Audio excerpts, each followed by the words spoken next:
Shaw.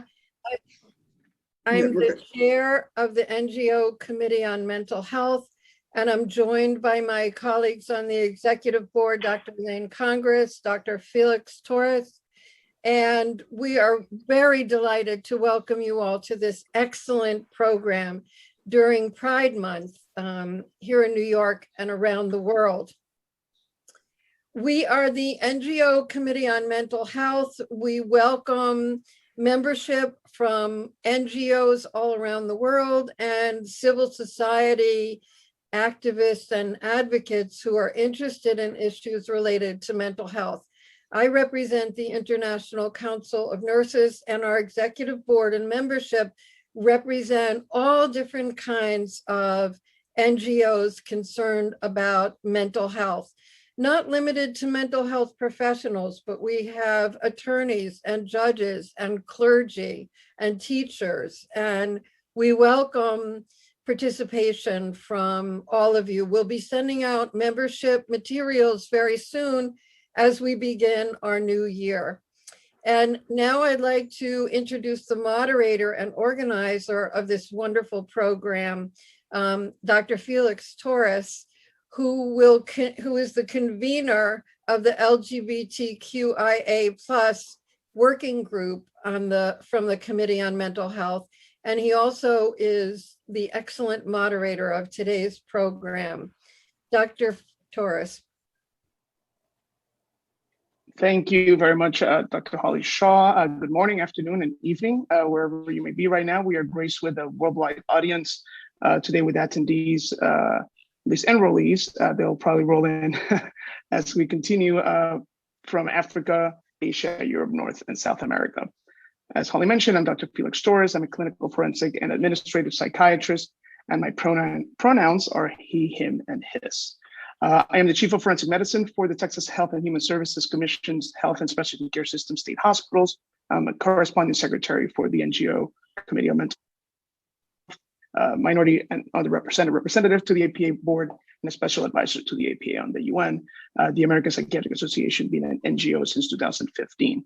I would like to acknowledge that and welcome the CEO and medical director of the American Psychiatric Association, Dr. Sol Levin, as well as the current APA president, Dr. Vivian Pender, who is a charter member of the NGO Committee on Mental Health. I must say that I am honored to have convened such an outstanding panel for the first ever Committee on Mental Health program fully dedicated to LGBTQIA+ mental health. We have made sure to include LGBTQIA issues in our different programs, but this is fully dedicated to the subject. And the honor, of course, is double for doing it during Pride Month. The title of our program today is Beyond the Binary, LGBTQIA+ mental health and policy, to recognize that sexuality and gender expression expand beyond the binary of gay and straight, or heterosexual and homosexual. I will be the first to say that I have been fortunate in my journey as a gay man. I may have been the subject of discrimination and ridicule, but I have not experienced firsthand the trauma or violence to which some of our peers have been victims. While I prefer to use the term survivor rather than victim, we must remember that there have been those who have not survived. I was a closeted gay man for many years, growing up in a homophobic environment in Puerto Rico, and then as a young man, confronting problems with acculturation as a minority, within a minority, ethnically, culturally, and sexually, after my move to California. It was not until medical school and later psychiatry residency that I came to terms with my sexuality and accepted myself as who I am, a proud gay Puerto Rican from the island, and now in a 16-year relationship with my husband, and having just celebrated the first year of our Gemini twins.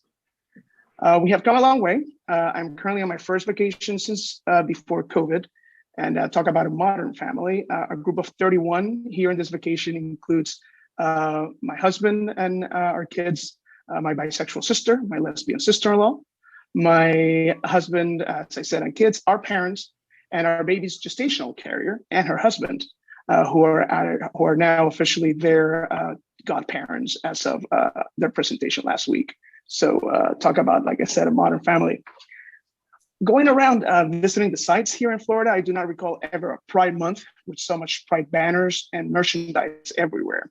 I even ordered my Everyone is Awesome Lego Pride set. I'm a Lego fan, which has all the colors of the rainbow and beyond. Granted, it has become a business, but beyond consumerism, I do not think we would be here today without, as I mentioned, those victims, those fallen heroes, and the advocacy that has ensued.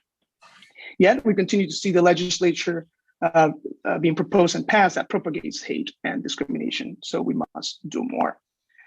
I had the privilege of training in psychiatry and forensic psychiatry in New York City at the now defunct St. Vincent's Catholic Medical Centers, the center of the AIDS epidemic in New York and the site of the first AIDS ward on the East Coast, right in the middle of Greenwich Village, 4 blocks away from Stonewall. I had the great opportunity to treat people of all colors, backgrounds, and gender identities. Our program even had a sexuality module in our curriculum taught by a mentor, friend, and one of today's panelists, Dr. Jack Drescher. I do recognize that my education and training is not unique, yet unfortunately not widespread in medical and mental health education. There is a significant disparity in how we impart the knowledge of diversity and inclusion to our medical residents, psychologists, social workers, and other health and mental health professionals, and how their competencies in the evaluation and treatment of diverse populations are assessed, depending on geographic locations, accessibility to subject matter experts, financial resources, etc. Expand that to the global arena, and the issue is still more dire and in need of considerable attention. We need to bridge that gap in education at all levels to fully and adequately incorporate diversity, equity, and inclusion, the theoretical framework of intersectionality, and their impact on mental health. I certainly hope that today's program contributes at least a powerful grain of sand in that beach that is diversity, equity, and inclusion. All that being said, I would like to introduce our first panelist for today, and that is Dr. Amir Ahuja. Dr. Ahuja is the director of the psychiatry, director of psychiatry at the Los Angeles LGBT Center. He also has a private practice located in Beverly Hills, California, and in New Jersey. And he's a fellow of the American Psychiatric Association and the president of AGLP, the Association of LGBTQ Psychiatrists. He's also on the American Psychiatric Association Council on Minority Mental Health and Health Disparities. His talk today will be on intersectionality in LGBTQIA+ mental health, and I will briefly read his abstract. In terms of mental health, our various identities and roles in the world contribute to our personal successes and failures. In this talk, Dr. Ahuja will review how those identities intersect in ways that leave some people in more privileged positions and some without privilege or power. He will explain how this power and influence differential leads to health disparities in both physical and mental health. Finally, he will describe ways to address these disparities on individual, institutional, and governmental levels. So I pass it to Dr. Ahuja. Take it away, Amir. Yeah, so thank you all for having me, and I'm privileged to be, speaking of privileged to be part of this wonderful panel, and I'm really happy that this committee is really embracing LGBTQIA issues, especially during Pride Month, as Dr. Torres said. And I appreciate, Dr. Torres, that you talked about intersectionality in your introduction as well, because as you said, culturally, ethnically, there's a lot of different identities that we all have, and of course, privilege. You know, we know that even though if we identify as LGBT, there's a wide variety of privilege there, and we don't all get subject to the same discrimination, you know, and that does matter. So that's what we're going to talk about today. I'm going to share my slides, so we'll see, just make sure everyone can see them. Can everyone see the presentation? Yes, I'm seeing none. Okay, so yeah, basically, just the introduction Dr. Torres did, so I appreciate that. I was just elected the president of the American Psychiatric Association LGBTQ caucus, so I just wanted to add that in. You know, I'm happy to work with the APA, and obviously they're doing a lot of great work as well with LGBTQIA issues. So yeah, when we talk about intersectionality, there's a lot to talk about. So, you know, I'll try to make this as succinct as possible. And of course, if you guys have questions, I'm happy to answer them. Basically, the term intersectionality was coined by Professor Kimberly Crenshaw in 1989. Her quote was, intersectionality is a lens through which you can see where power comes and collides, where it locks and intersects. It is the acknowledgement that everyone has their own unique experiences of discrimination and privilege. So it arose out of opposition to the second wave of feminism and universal sisterhood, that concept, because a lot of people sort of resented the fact that there was this focus on white middle-class women only in that movement. And there was a lot of feeling like we're all in this together. And a lot of people felt that that wasn't true because the movement really didn't acknowledge racism or classism enough. And so people, especially ethnic minorities, especially people of lower socioeconomic status, didn't feel included in that. And again, another quote from some of the readings that I did is individuals can hold multiple oppressions which intersect to produce varied experiences of discrimination. So again, you can have multiple identities at the same time that create a unique experience that you have.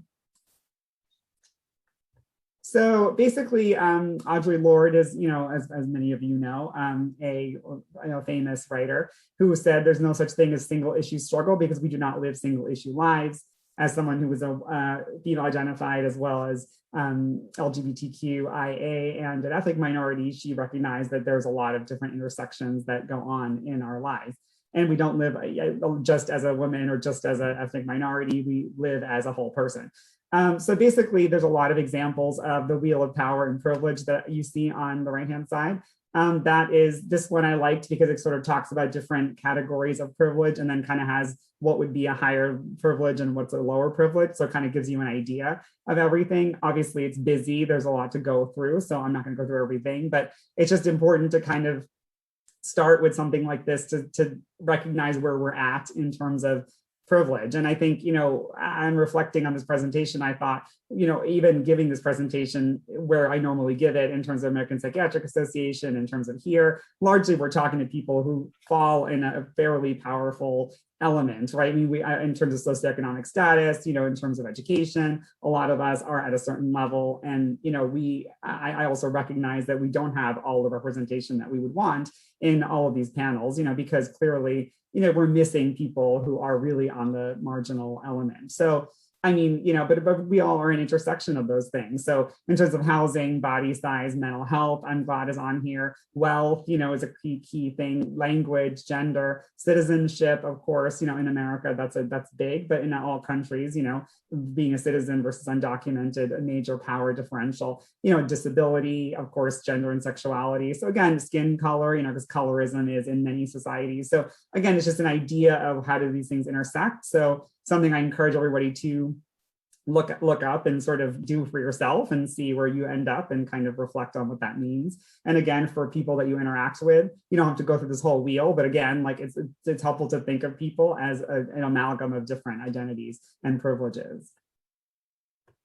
So in terms of the, what are examples of intersectionality? I wanted to focus on Kimberly Crenshaw as a lawyer, and basically she started this concept because there was a lot of lawsuits that were going on at the time that kind of represent, or before her, that kind of represented the problems that we were having with intersectionality. So, I mean, it arose largely out of a civil rights and a legal scenario. So one of those lawsuits was DeGraff and Reed versus General Motors. 5 Black women sued GM for their seniority policy that forced them to be laid off because they were the least senior. The problem is the rule went into effect in 1970 and Black women were only allowed to be hired in 1964. So clearly they were the ones who were hired last because they couldn't be hired before, so they sued.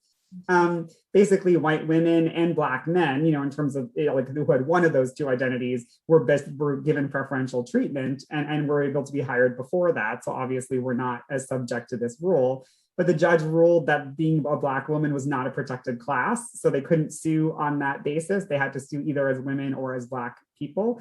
And obviously their issue was particularly because they were Black women, right? It wasn't like one or the other. So that was the problem. And there was no legal room to account for the specific group that had disproportionately been disenfranchised by this corporation. And this sort of timeline shows that 1976 was the lawsuit. And in 2018, they kind of revisited this and kind of vacated that ruling. But the point is, in the future, we're hoping that, intersectionality is taken into account and legally you're allowed to sort of, sue or, be a protected class, based on your specific interaction of discrimination. So what are current examples of intersectionality? I just wanted to give an idea of like, what are some issues that are causing some consternation among people right now that really are representations of this issue, right? And I'm not trying to like morally decide what's right or wrong. I'm just saying factually, these are issues that kind of intersect. So one is the hijab, ban that they're proposing in France. And so, it's gone through the legislature and, they're sort of proposing that recently as of this year. So, again, what difference, how is this intersectional? Well, it's an issue of religion. Obviously, there's Muslims who are, wearing these head scarves, as they're called, versus dominant Christians. Issue of gender, it only applies to Muslim women as they're traditionally wearing the head scarves and not men. And obviously in that society, there's a reason, right? I mean, that they were sort of singled out to do that. And an issue of socioeconomic status, right? I mean, it's usually poor people and immigrants who are subject to this because richer Muslim women have the choices to be educated privately or go abroad to their own countries or other countries. So again, these are representations of what, it's disproportionately going to affect certain types of people, right, more than others. Another example is the police killings in the United States. Obviously been a hot topic in the last year. And I mean, it has been going on for a long time, but obviously now with George Floyd, as of, the anniversary was recently, and certainly continued issues that we keep having, that is staying in the news and real, legislation is trying to be passed on this. And in many localities it has been, to varying degrees of, of what we really want to see. But I mean, again, in terms of, the issue of race, Black people are 2 to 3 times more likely to be shot, and Latino men are more likely than white men. It's a gender issue. Men are 20 times more likely to be shot than women. It's an issue of age. The 20 to 35-year-olds, much higher risk than any other group. And it's an issue of socioeconomic status, where like highest poverty areas have a way higher chance, 3 to 4 times, of being police killings versus low poverty areas. So again, it's you have to take all these into account and more obviously things. But if you are a young Black man in a poor area, you're much more higher. You could be like 20 to 100 times more likely to be shot than someone who's a white woman in a privileged area who's older. So I mean, again, a lot of those things have to do with it. And similarly, people who are Black but who are a higher SES, are more protected, and especially women. And again, you have to think about these things in terms of risk categories. And the reason is because you can really then target your approach, right, in a different way. And we'll talk about that in terms of policy, how you can target these things. It's important to know where those intersections lead to very, very high disparities, right? Because you want to be able to address that in your policy. So, in terms of the LGBTQIA intersectionality, it's not a monolithic group. This is a graphic I found that I liked, that has each of the letters represented. The Institute of Medicine in the United States has recognized that this group is underserved and has health disparities, but not enough is known about each community in the umbrella, right? So overall, we do know 3.5% in the US identify as LGBT, and 0.3% as transgender. Of course, the numbers vary depending on what survey you use. But in around the world, you're talking about, could be anywhere from like this, about 4% of people to 10% of people to sometimes more than that. So, I mean, again, you're talking about a sizable population, but you're not getting really know the details of each individual group within that big umbrella. So I wanted to go through some examples of intersectionality in the LGBTQIA space, and in terms of how does this show up in our community. So in terms of health disparities, there's a higher risk of obesity, but only for lesbian and bisexual women and not the other categories. So again, like important to know. There's a higher rates of HIV, in gay and bisexual men and transgender women, third group. So again, the highest mental health disparities are in bisexual people versus the other groups. So again, important to realize. And controlling for LGBTQIA status, there's still worse disparities for poor and ethnic minority people. So again, things you want to take into account when you're talking about just LGBTQIA issues. Another area this comes up in is identification. So, when we talk about LGBTQIA even, some people don't really identify with some of the letters more than others. Some people don't identify with any of those letters. So again, it's important to speak people's language and recognize who you're talking to in order to get that group on board, and also to get to, especially when you do research, to understand, to get those people as participants.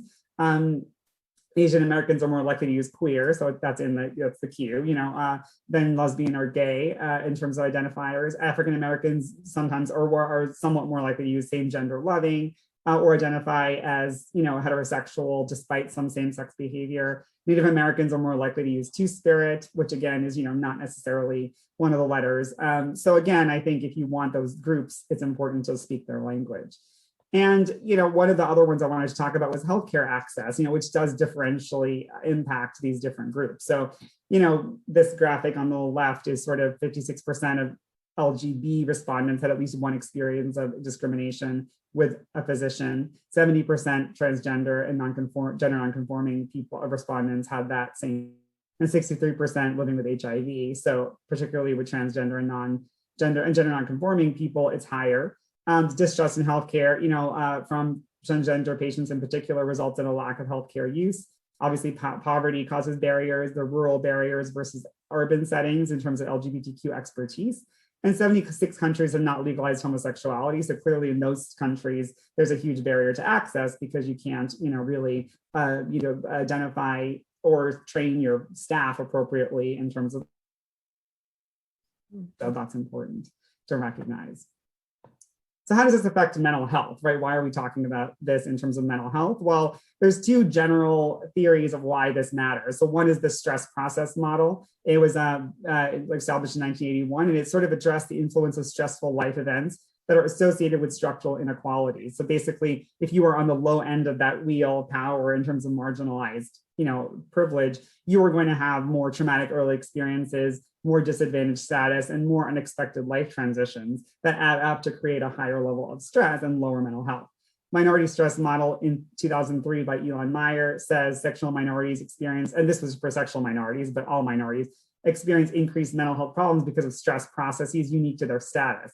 And usually that means discrimination in terms of LGBTQIA, expectations of rejection, concealment, and internalized homophobia. And this graphic was sort of just a representation of that. There are individual issues like, the stigma and like internalized homophobia or, transphobia, all those things.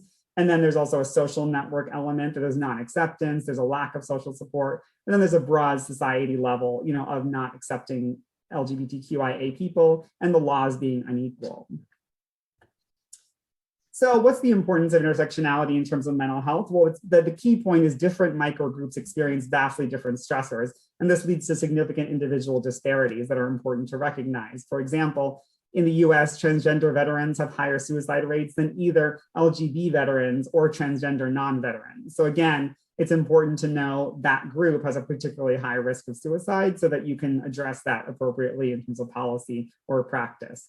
In New Zealand, LGBTQIA students who were also ethnic minorities had worse mental health than heterosexual and cisgender minority students, but better mental health than white LGBTQIA students. So it's not always clear, how you're going to go. And that could have been because there was a more like community support with those, those ethnic minority students. We don't know. But the point is, again, in interesting and sometimes unexpected ways, these things intersect. And so it's important to recognize that. And again, in terms of depression, we talk about, Black and transgender youth had a particularly, half of them were, had depressive symptoms. So again, you want to recognize high-risk communities where they are. So in terms of our interventions, what can we do about this? Well, basically in terms of research, you want more attention to be in underserved specific communities, transgender men of color, for example, rural lesbians with low socioeconomic status. You want to target specific groups so that you can understand where they fall in this spectrum. There's more longitudinal research which is needed. The PRIDE study out of UCSF is sort of helping bridge that gap, but there is more needed. More research on community interventions instead of just individual, because you want to know how the community can be helped and also what the community can do. How do you speak to that community in a way that's really going to get them on board? Broader definitions of sexuality and gender, because you want to accommodate how different groups identify. If you don't ask about two-spirit, you might not get enough Native American people, recognizing that they would be included in that group. And you want them in order to know what their disparities look like, right? And broader outreach in different modalities, languages, areas, in order to capture more people, especially rural people in countries where, it's more stigmatized or illegal. So in terms of practice, what do you do? I thought of this as like 4 things we could do differently. So You ask, definitely ask questions about identity. If you don't ask, you don't know. So, I mean, including socioeconomic status, we often don't ask this because we're sort of taught that this is like taboo to ask. But again, you want to know, what that is, because that really matters in terms of people's outcomes, background, sexuality, gender, race, religion. I'd say be specific in your questions, but open-minded to encourage dialogue. So you want to be really non-judgmental, but you also want to specifically ask about these things, because again, they don't come up in conversation if you don't ask. Learning about specific communities, right? Educate yourself about the language they're using. For example, like promoting calorie reduction can be good for lesbian and bisexual women because there is an obesity issue, but not good for gay and bisexual men, right? Because they have a lot of more body dysmorphia, and that could lead to worse body dysmorphia. So again, it's like, how do you tailor your message? Speak their language, that's sort of the next one. And then advocate for equity, be a person who is part of the solution. So in terms of policy, generally, you want to do, you want to sort of, what I was thinking helps, and we know this from the research, if you have policy that is LGBTQIA inclusive and pro LGBTQIA, it does help individual mental health, and vice versa. If you have discriminatory policy, it has a negative effect on individual mental health. So again, the best thing we can do with policy is pass these laws, non-discrimination laws, marriage equality, and legalizing same-sex behavior and activity. Of course, different countries are at different stages of this, but this is a graph of showing in 2004 to 2008, I believe, the global acceptance, how it's been, and also the changes. And during that period of time, obviously there was a disparity even in how much people increased or decreased their acceptance of LGBTQIA people, but it's always a work in progress. And the main thing is micro-targeting policy to specific communities. So if specific communities have an issue, then you are able to address them in a way that's really going to get them on board and have the most impact. So that's kind of, where I would leave it. So I'm happy to take questions, and I have references if anyone's interested. But yeah, if anyone has questions, we'd be happy to answer. Thank you very much, Dr. Ahuja. Are there any questions for Dr. Ahuja? Why don't we wait until the end? Would that be okay? That would be okay as well. Yeah, that would be totally fine. Yeah, I'll stop sharing. Okay. Yeah. All right. Oh, thank you very much. Our second panelist today is Dr. Jack Turbin. Dr. Turbin is a researcher, medical journalist, and child and adolescent psychiatry fellow at Stanford University School of Medicine. He is the co-editor of the book Pediatric Gender Identity, Gender Affirming Care for Transgender and Gender Diverse Youth. Dr. Turbin's original research and opinion pieces have appeared in several peer-reviewed journals and mainstream media. His research has been cited in major court cases regarding the civil rights of transgender people in the US, in state legislative debates around the country, and in the United Nations Independent Expert Report on Conversion Therapy to the Human Rights Council. His presentation today is titled The Emergence of Gender Affirming Care for Transgender and Gender Diverse Youth, and I'll read you the abstract. Over the past few decades, there has been a substantial shift in psychiatry's approach to caring for transgender and gender diverse youth. In the past, gender diversity was treated as pathology, resulting in high rates of adverse mental health outcomes among this population. More recently, gender affirming protocols have been developed that affirm transgender and gender diverse youth in their identities. This includes facilitation of non-directive gender exploration and potential social transition for transgender youth, pubertal suppression, i.e. gonadotropin releasing hormone agonist treatment, gender affirming hormones, e.g. estrogen or testosterone, and gender affirming surgeries, that is primary gender affirming masculine chest reconstruction. His talk today will review gender affirming care for transgender and gender diverse youth and discuss relevant policy considerations and future research directions. Dr. Turbin, take it away. Thank you. Let me see if I can figure out how to share my screen properly. There we go. So it's a big topic and a small amount of time. So I apologize if I speak really quickly. It'll be kind of a broad overview, but hopefully we'll have time for questions at the end if people want to get into more details. For disclosures, I receive textbook royalties from Springer Nature. I'm on the scientific advisory board for a fund that supports initiatives to improve LGBTQ mental health during the COVID-19 pandemic from Panorama Global and the Melinda Gates Foundation. I've received expert witness payments from the ACLU and Coley LLP. I have a pilot research award from the American Academy of Child and Adolescent Psychiatry and their pharmaceutical partners, including Arbor and Pfizer. And I receive freelance payments from a number of media outlets. In terms of overview, I wanted to start with terminology and background, just make sure we're all using the same language, talk a bit about some of the mental health disparities for transgender youth. And then I'm going to kind of walk through different developmental stages and how we think about taking care of trans youth at those stages. So first, prepubertal children, then we'll talk about early adolescence and considering pubertal blockade. Then we'll talk about later adolescence when physicians might consider gender affirming hormones. But first, terminology and background. So four main kind of concepts that'll be important for this talk. The first is sex assigned at birth. More recently, people have used the term gender assigned at birth. Older terms include things like natal sex, but this generally refers to the sex or gender that a doctor puts on a birth certificate when a baby is born, generally based on their external genitalia. This, of course, isn't necessarily going to align for all people with their gender identity, which is one psychological sense of being male, female, non-binary, or any other gender identity. This is also distinct and doesn't necessarily need to align with one's gender expression, which is the way in which one presents to the world in a gendered way, which is often very much colored by societal expectations. So these are things like, say, names or pronouns, dress, haircuts, etc. And then a last concept is romantic or sexual attraction. And this just refers to the types of people towards whom one is romantically or sexually attracted. It's important to note that generally people define their sexual orientation or their romantic or sexual attraction with their gender identity as their reference point. So if one is a woman, a transgender woman attracted to other women, she would likely consider herself to be lesbian. And it's generally considered offensive to use one's sex assigned at birth as the reference point for one's sexual orientation.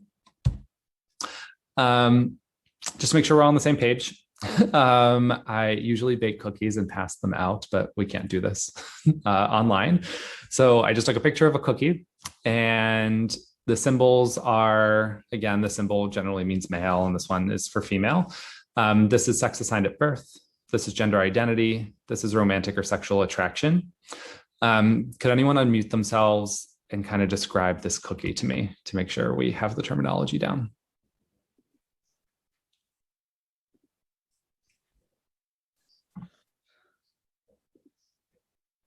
Can I pick on Mackenzie just because I see you engaged? Sure. So the sex assigned at birth looks like it's male. The gender identity looks female, and the romantic attraction is to men. So I would identify this person as a this cookie as a transgender woman who is attracted to men. So a straight transgender woman. Amazing. Thank you so much. Could someone take on this cookie?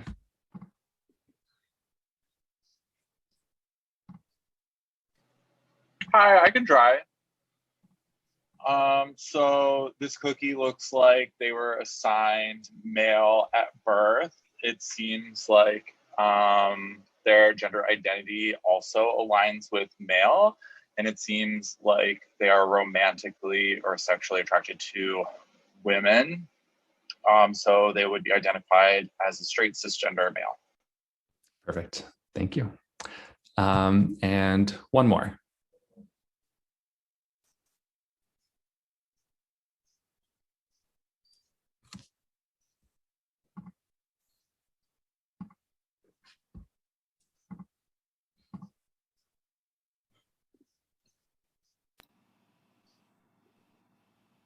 I could give it another shot if nobody else is doing it. Go for it. The sex assigned at birth looks like it's a female. I wonder if that's gender fluid or genderqueer identity. And this person appears to be either bi or pansexual. So this is an AFAB genderqueer person who is pansexual. Perfect. Yes, thank you. And really the point of the slide was just to highlight that all of these variables that we often think of as very binary, like sexual orientation or gender identity, need not be binary. And for many people, they're going to identify somewhere along a spectrum of a lot of these things. And it's important to keep that in mind. In terms of psychiatric morbidity, transgender and gender diverse youth suffer from higher rates of mental health problems compared to the general population. It's important to note that most of these health disparities are internalizing problems. So things like anxiety and depression. And they tend to be mental health conditions that we think can be strongly influenced by social environment. So like Dr. Ahuja was mentioning, the primary model through which people think about these health disparities is the minority stress model, which was originally developed for sexual minorities, but has been adapted for gender minority people. And basically what it says is that we have a real problem with society being rejecting of transgender people, harassing them, discriminating against them, which leads to high rates of anxiety and depression primarily. Generally, when people have looked at other mental health conditions that are thought to be more biologically based, if you will, or inherited, like bipolar disorder or schizophrenia, it does not seem like there are substantially elevated rates of those mental health conditions. And really all of the data points to the fact that the societal treatment of trans people is what's driving these mental health disparities. And again, for youth, up to 80% of these kids experience bullying.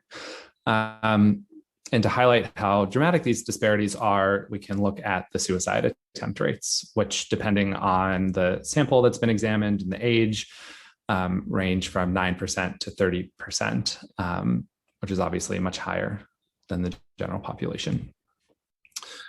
This is a graph just comparing history of lifetime suicide attempts between transgender people and the US general population. These are 3 different studies with 3 different mean ages. And you can see that it appears that the rates of having attempted suicide increase dramatically as people go through adolescence and into early adulthood, likely due to experiencing more and more cumulative stress and trauma from societal stigma. And you can see at every age, it's much, much higher than the general population. So now that we kind of have a handle on what these mental health disparities are, let's go through a little bit of the history of how medicine and psychiatry have approached transgender youth, which historically has caused a lot of problems, and look a little bit about how things are evolving, hopefully towards something that's going to improve some of these mental health disparities. So historically, there have been 3 approaches described for prepubertal children. We're going to start just talking about kids who have not reached puberty. The first model is referred to as the living in your own skin model. This is widely considered unethical at this point, illegal in many US states, as well as other areas abroad. It's been labeled unethical by most major medical organizations. But what it suggests is that for prepubertal children who identify as a gender different than their sex assigned at birth, that we should implement psychotherapeutic approaches to push them to identify as cisgender. And I'll talk a little bit about what that's looked like in some future slides. Another approach is the watchful waiting model. This is often miscited to mean that we should wait until adulthood to offer gender affirming medical interventions to transgender people. That is not what this means. So this is a term that was coined in the Netherlands that really is just about prepubertal kids.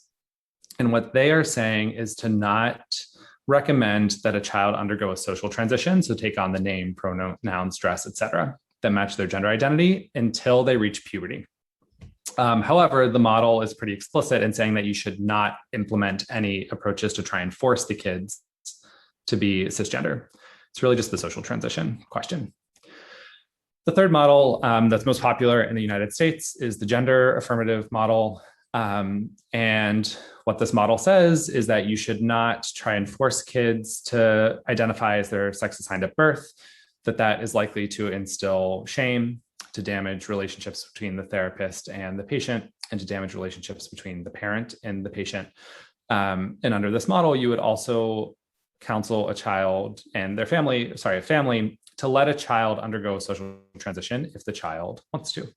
Again, arguing that prohibiting a social transition could damage those relationships and also instill shame, which we know is a major driver of mental health problems for trans and gender diverse people. So thinking about these three models can be a little bit complicated. So I find it helpful to distill it down to two questions. Number one is conversion therapy harmful? And here, when I talk about conversion therapy, I'm talking about gender identity conversion efforts. So attempts to push people to identify as cisgender rather than what you might think of as conversion therapy for sexual orientation, which is a different process. The second question is whether doctors and therapists should counsel families to prohibit a prepubertal social transition. And so I'll go through these two questions and the data that we have. So the first question is early social transition. Should we prohibit families and children from being allowed to socially transition before puberty? The slide's a little bit complicated, but basically from left to right, as you move to the right, these are higher rates of anxiety and depression. The green area represents normal scores. Orange is a preclinical score, and red is a clinical score for anxiety and depression. And what you can see here is that in the two clinics, one is the living in your own skin model, the other is the watchful waiting model, but these are the two models where they counsel families to not let children socially transition before puberty. Their mean scores were in the preclinical range for anxiety and depression. There was a study in the US run by Christina Olson where she recruited kids from the community who had socially transitioned, and she found that their mean scores were down here in the normal range and not very different from matched cisgender controls. They had slightly elevated rates of anxiety than cisgender controls, but not even into the preclinical range. So there are limitations to these comparisons. They were done in different years. So the Toronto and Amsterdam data was collected in 2003. The US data was collected in 2017. One could argue that society has become more accepting over that time frame, and maybe that's why the kids in the US had better mental health. People have also brought up the question of whether or not the kids in Toronto and Amsterdam, because they were referred to gender clinics, maybe because these kids were what people will say clinic referred kids, maybe they had worse mental health. You know, they're in the mental health system, so they probably have worse mental health than people recruited from the community. However, I think it's important to note that these kids weren't referred to anxiety or depression clinics, they were referred to gender clinics, and that often kids are referred to gender clinics because their parents are panicking about their gender diversity rather than the children struggling with other elements of what we call internalizing psychopathology, like anxiety and depression. Regardless of those questions that have been raised, what this certainly shows is that at least in the short term, it's not dangerous to allow a young child to socially transition. There are questions that have been raised about whether or not as these children progress through adolescence and adulthood, if they'll face more stigma in their mental health may worsen. And I think that question really highlights how important it is to work with communities and schools to make sure that these youth are entering accepting environments where it's less likely that they're going to suffer from that social stress that we know drives mental health problems. The second question is whether or not it's dangerous to push children or force children to identify with their sex assigned at birth. I think it's important to note that this has been promoted pretty recently. So this is a paper from 2002 that was a protocol for pushing gender diverse birth assigned males to be more gender conforming and to identify as male. They recommended things like decreasing play dates with female peers, quote, letting go of the boy by the mother, taking the child out of activities that are thought of as stereotypically feminine and forcing them into activities that are stereotypically male. And we published a study from our team at Harvard Medical School in 2019, I believe, to look at whether or not exposure to this kind of therapy was associated with adverse outcomes. So we used data from the US Transgender Survey. It's a survey that was done by the National Center for Transgender Equality, along with methodology experts from universities around the US. They recruited over 27,000 transgender adults. And what we did in our analysis of this data was we looked at people who had ever spoken to a professional about their gender identity. And then we compared people who were exposed to conversion efforts in that therapy work, if you will, with people who talked to a therapist about their gender identity, but their therapist did not try to change their gender identity.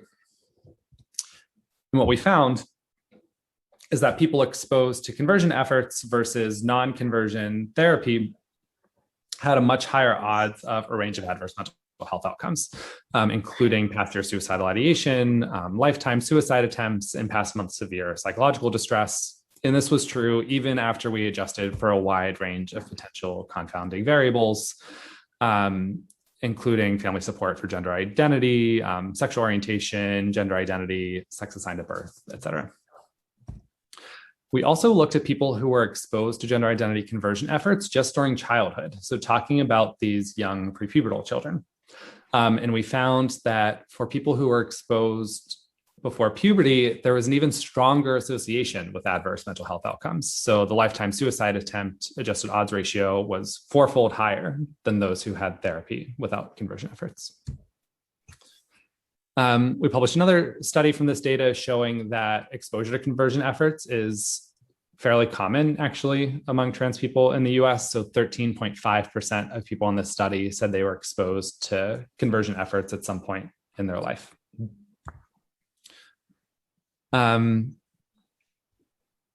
Next, we'll talk about pubertal blockade or pubertal suppression.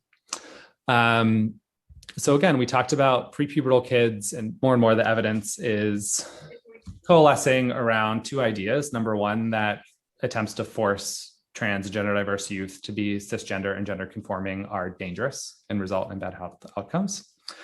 And second, that social transition doesn't appear to be inherently dangerous. We don't have a ton of time to talk about it right now. Look at this big girl. We don't have a ton of time to talk about it right now, but another kind of controversy that's come up is there have been arguments to suggest that many prepubertal transgender youth will grow up to identify as cisgender. That is research that has been contested in an assertion that generally is not supported by evidence, but something we can talk about at the end. Realizing I'm short on time, but pubertal blockade. So in pre-puberty, the brain has really low levels of secreting this hormone called GnRH. When you reach early to mid-puberty, you start getting little bursts of it released from the brain. And then in mid to late puberty, you get this nice sinusoidal release, like this pulsatile release of GnRH. There's a medication called a GnRH analog, which keeps the GnRH level tonically high. And when the level is always high, you lose the receptor activity. So if you have the sinusoidal release, you'll have all the downstream physiologic effects that kick off puberty. But if you have this medication in the system that keeps it high, puberty will be paused. If you stop the medication, that pulsatile release comes back and endogenous puberty proceeds. So in the academic literature, this medication was first used for trans youth in the Amsterdam clinic. This is just to show that Amsterdam is very beautiful. But they published this landmark case report in 1998, where they described a transgender male who had severe suicidality secondary to their body developing in ways that didn't match their gender identity. And they were started on puberty blockers, gender affirming hormones later in life, and ultimately gender affirming surgery, and had a very good outcome. So because this was so successful, the use of pubertal suppression has kind of taken off around the world, particularly in the United States. And we've had more studies that have consistently been showing improved mental health following pubertal suppression. So pubertal suppression, again, is offered at the earliest stages of puberty. So once there's early breast budding or testicular enlargement, and it's kind of the first step of medical interventions that might be considered. The next step is gender affirming hormones. So these are medications that include estrogen and testosterone that induce an exogenous puberty, if you will, and help the person's body develop in a way that matches their gender identity. Under current guidelines from the Endocrine Society and the World Professional Association for Transgender Health, these medications can be started as early as age 13 and a half.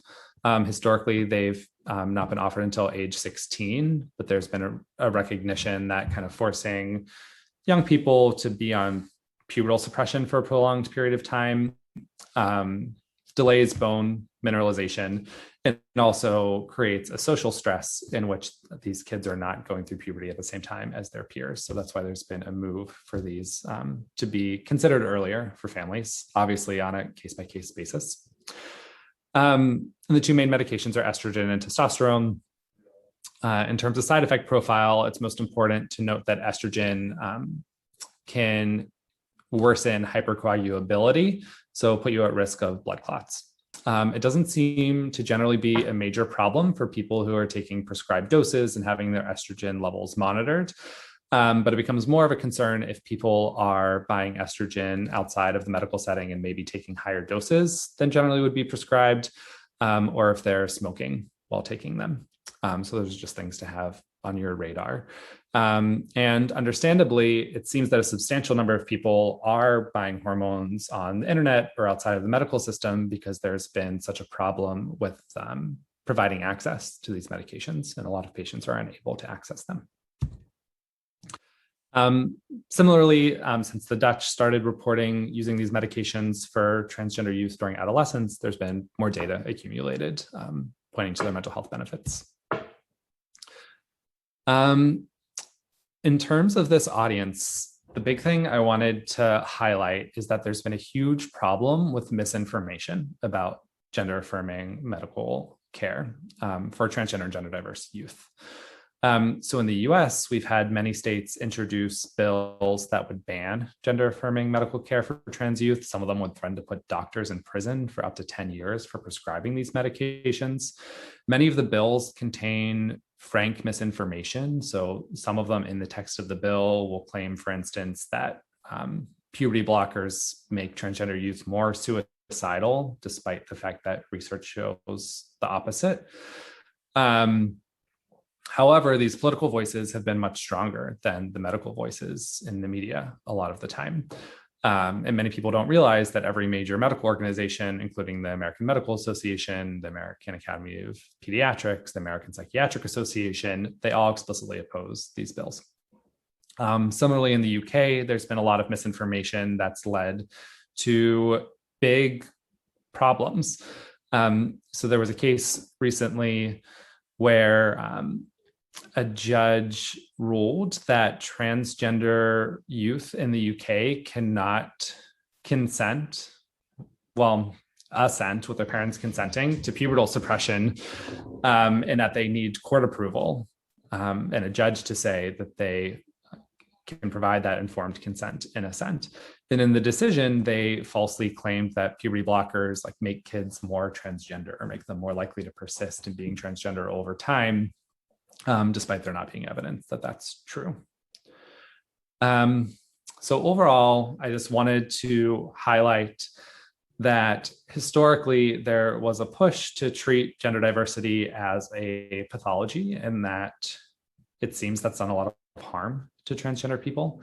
And more recently, there's been more attention to gender affirmation and affirming these kids in their identities and allowing them to explore their identities in a non-directive way. And that all of the data is suggesting that that is a safer approach. There's a lot of big things that I covered pretty quickly, but we can hopefully have time for questions at the end. And just so you know, I do have appendix slides if people are interested on topics including rapid onset gender dysphoria, rates of regret of gender affirming interventions, which are low, and how to understand the fact that gender identity isn't necessarily static for all people over time and can evolve, and that is non-pathological. I just wanted to quickly clarify from a legal perspective that the UK case did not say that you could not assent. They said that it could not consent. And a judgment shortly after confirmed that parents can consent instead of their child. The problem lies with the NHS largely ignoring the latter decision. Oh, thank you. All right, thank you very much, Dr. Turbin. I guess we'll continue to keep questions till the end. We have some in the chat, but we're monitoring those. All right, our next presentation is by Florence Ashley. Florence Ashley is a jurist and bioethicist based in Canada, where they are currently pursuing a doctorate at the University of Toronto Faculty of Law and Joint Center for Bioethics. Prior to the doctoral studies, they served as the first openly trans feminine clerk at the Supreme Court of Canada. They are widely published in trans law and bioethics, and their book, Torture Isn't Therapy, Banning Conversion Practices Targeting Transgender People, is under contract with UBC Press. Florence Ashley's presentation is titled Conversion Practices, Bans and Beyond, and I will read their abstract. More and more jurisdictions are legislating against conversion practices, recognizing the ethical and psychological harm of attempting to change or suppress someone's sexual orientation, gender identity, or gender expression. An effective approach to eradicating conversion practices should not only feature detailed bans that clearly identify the prohibited practices, but also be supplemented by education of clinicians and child welfare workers, as well as funding for survivor mental health care. Bans are only the first step. A comprehensive and multi-pronged approach is needed. All right, I pass it on to Florence Ashley. Thank you very much. Hi, everyone. Also, I'm quite sad to report that my very spiffy title was unfortunately vetoed by the publishers. Now I'm going to have a much more boring title, something along the lines of like banning transgender conversion practices illegal in policy analysis. But that's fine because I'm getting the book cover that I want, and that's what matters. So having said that, I'm sure a lot of people have noticed that a lot of more, more and more jurisdictions are banning conversion practices. And in fact, after California, which was basically the first ban in the US, but did not include gender identity, virtually every other ban afterwards has included gender identity and oftentimes expression as well, and thus including trans people within their scope. Now, the question that I ask myself throughout my work is really, well, do they work? Do bans work? And the reality is that there's really kind of a mixed effectiveness, even though, even though we sometimes default to law and to banning and saying, no, you're not allowed to do this, thinking that it's going to just eradicate the practice. The reality is often more complicated than that. Now, we're seeing that a lot of conversion practices are faith-based and done by unlicensed practitioners. Yet at the same time, we do see that, especially for trans people, we often have a high proportion of conversion practices that are done by licensed professionals, much higher among trans people than among cisgender queer people. So we're talking something like a third to half of conversion practices being done by someone who's a licensed professional, which does suggest more of an openness to regulation. It's usually easier to sanction and enforce laws against licensed professionals because they depend upon the law for their continued practices. And we do see some effects. Even if it's very limited effects, we have seen, for instance, in Canada, when Ontario passed a ban, shortly thereafter, a review of the CMH Gender Identity Clinic for Children and Youth was initiated, which led in the clinic being closed after the report found that its practices were not in line with the needs of trans communities, and in fact were in many ways reminiscent of conversion practices, even though it did not go so far as concluding that they engage in conversion practices. Now, I would say that having worked on the topic of conversion practices a lot, the clinical approach that's been described by clinicians working at CAMH at the time definitely would count as conversion practices. But at the same time, we've seen that this has come with a huge backlash, because the fact that it was licensed professionals and sometimes people with really high credentials led to a political backlash of political correctness gone awry, and this idea that trans people are canceling clinicians who are engaging in practices that are, I would say, fundamentally dehumanizing, in the sense that they are trying to prevent people from growing up trans. They're trying to prevent children from growing up trans in a quite explicit manner. In more recent years, one of the problems that's really been propping up in terms of the effectiveness of MANS is we're really seeing this kind of rebranding of conversion practices. Less and less are people openly admitting that they're doing conversion practices, and in fact, we're seeing that with conversion practices targeting sexual orientation. With, for instance, Joseph Nicolosi Jr. moving away from his trademarked reparative therapy towards what he calls reintegrative therapy, which purports to be something different, something that is no longer specifically about discouraging homosexuality. Whether that's the case is highly dubious, but I don't want to get sued, so I'm not going to say more. We're also seeing things like the notion of rapid onset gender dysphoria prop up, and Jack was talking about that, briefly mentioned it, but you have this idea, rapid onset gender dysphoria, that kids are coming out as trans out of the blue as a result of some sort of supposed, social contagion epidemic.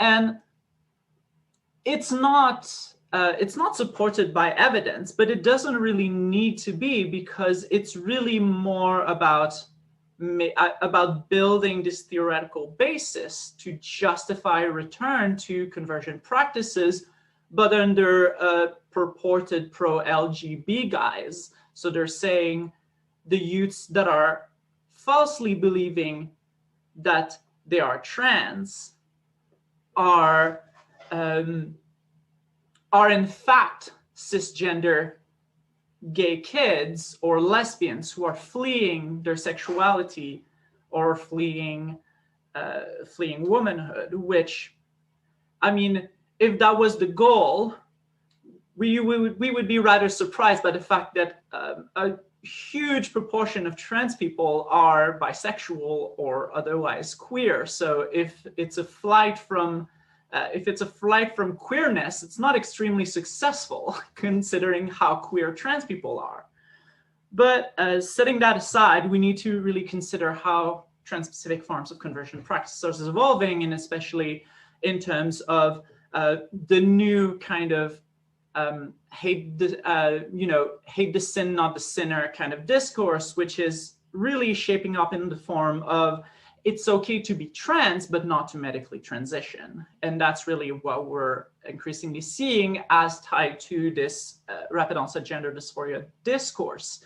And that's something to really keep in mind, especially as we look to bans on gender affirming care in the US and attempts to curtail gender affirming care in the UK and Australia and Canada and elsewhere, and in fact across Europe right now.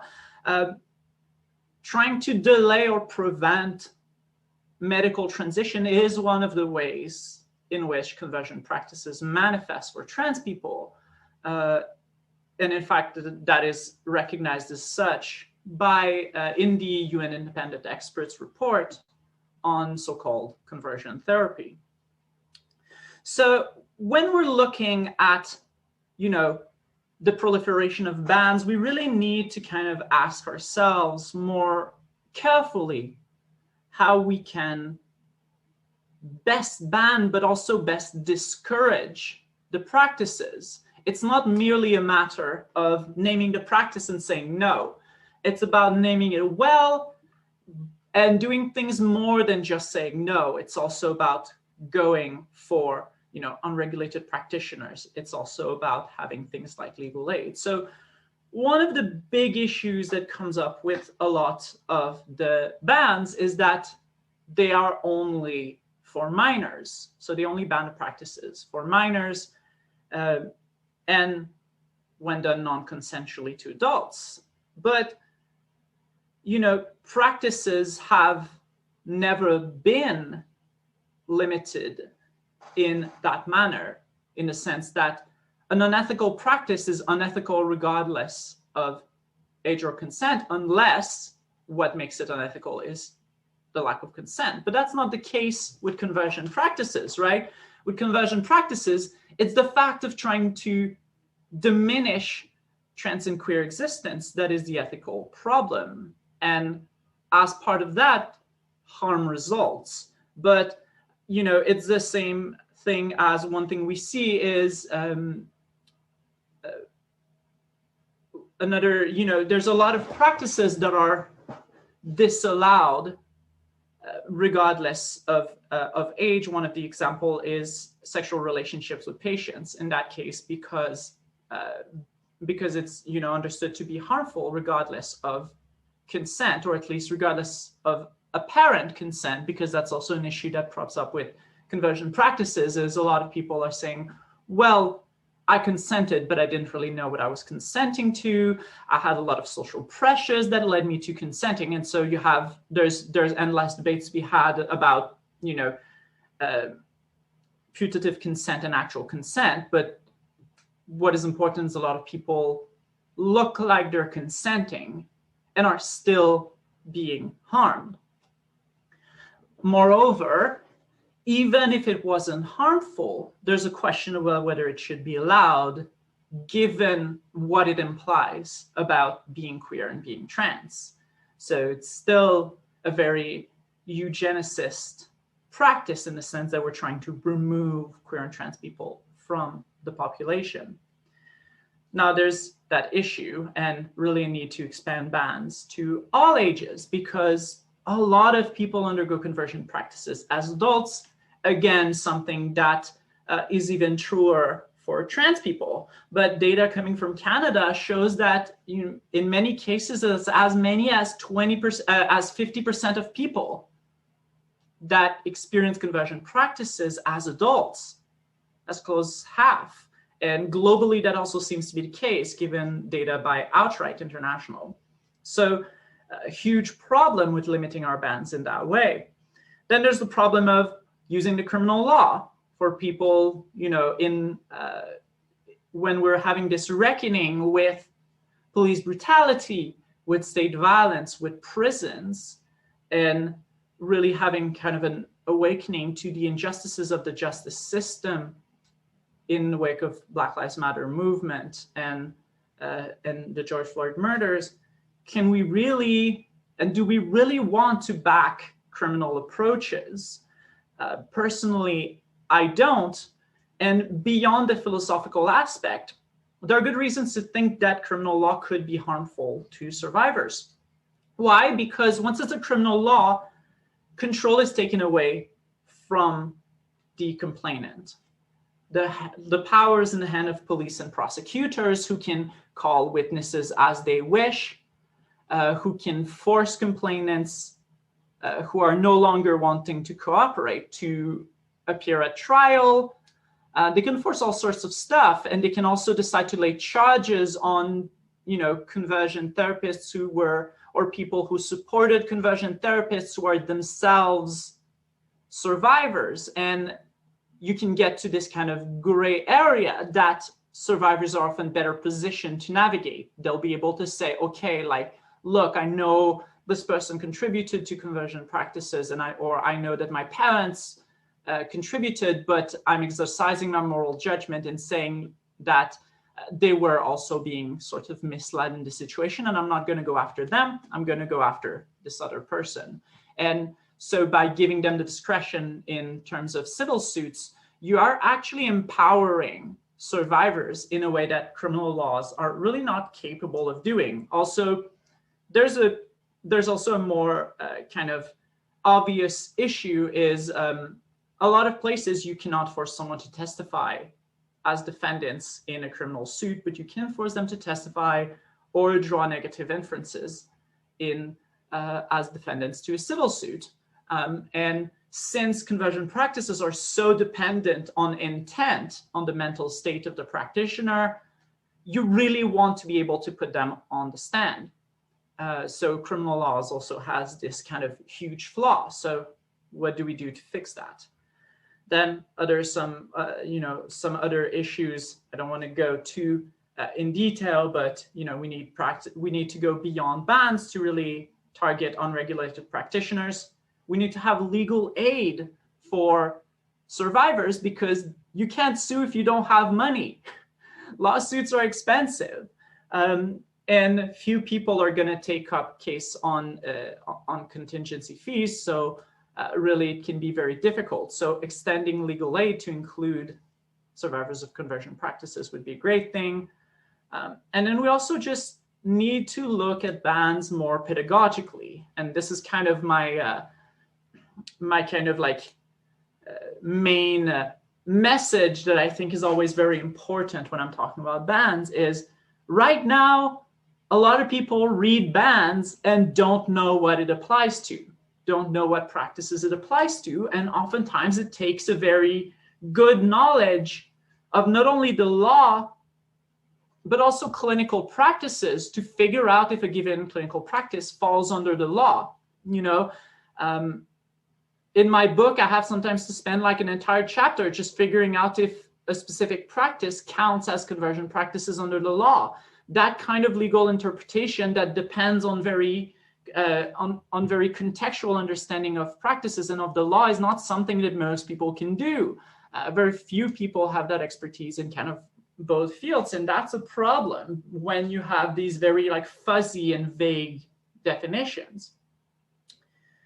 So one of the things you want to do is have very detailed bans that are going to educate the public.